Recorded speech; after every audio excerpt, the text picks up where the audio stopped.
Dear candidates who will be sitting for 1123 O-level English language paper, as what I have promised, I'll be sharing with you the differences between discursive and also argumentative writing. Now, first of all, let me just give you a very brief definition of what we mean by discursive essay. Now, discursive essay is all about an argument which requires you to evaluate the idea by offering varied opposing perspective compared to argumentative essay. That means you have to focus on both sides of the idea. I give you a very simple example of the discursive topic.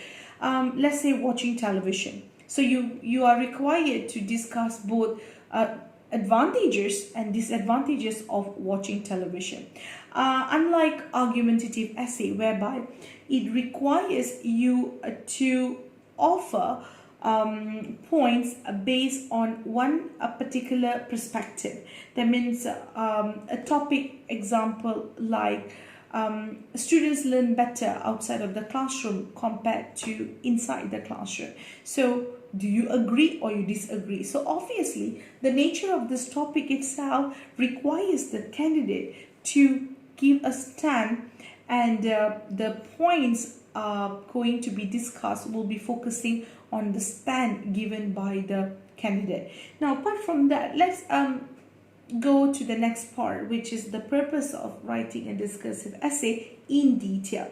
Now, obviously, when you're presenting a discursive writing, you are trying to present a balanced and also objective examination of the subject. That means the topics can be very controversial, but it requires you to present a much more balanced discussion of the issue. That means you have to be expressing the ideas neutrally, and you need to present the ideas for both sides, supported by the facts, research, evidence, and you can basically draw a conclusion at the end of the essay. That means a tentative conclusion about the subject, and you can always suggest them to the reader.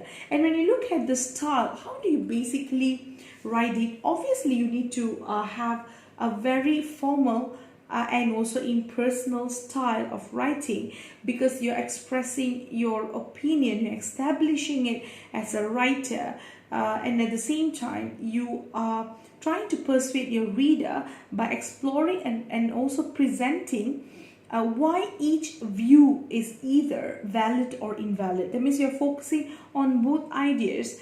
And when you are writing a discursive essay, it's very important for you to maintain a neutral style. That means you cannot be biased. You must present an unbiased argument by using some good transitional wording, and you can always express a very low-key opinion about the topic in the final paragraph, and you can let your readers to basically come up with their own conclusion. So this is the overall idea of discursive, the purpose and also its style. So let's move on to the next part, which is argumentative purpose. And like what I have mentioned earlier in this video, when it comes to argumentative essay, you are trying to create a firm stand on a particular topic. That means it's more like a conversation or debate on a topic where you as a writer, you establish your viewpoint and you try to persuade or educate the people who are reading your essay to accept your viewpoint. So compared to discursive essay, I must say that argumentative essays may point to a particular audience who are basically resistant to the message of the essay. And how about the style?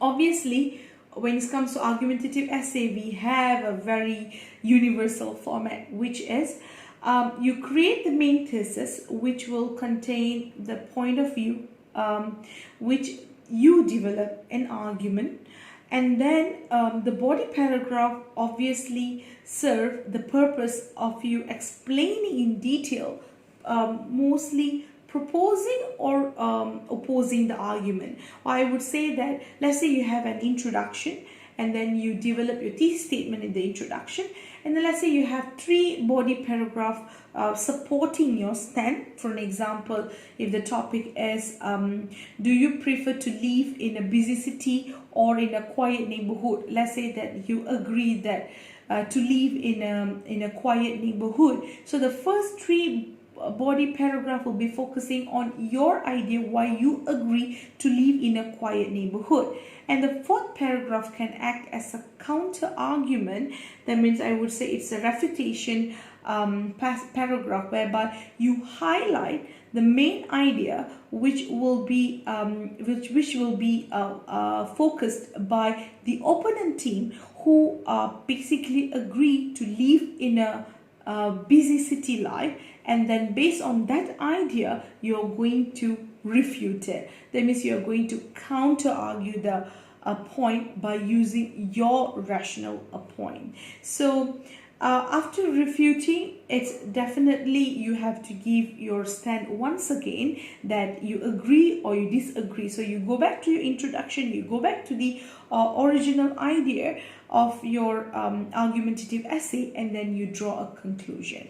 So we have seen the basic differences, we have compared and contrast the differences and the similarities between discursive and also argumentative writing. So see you again.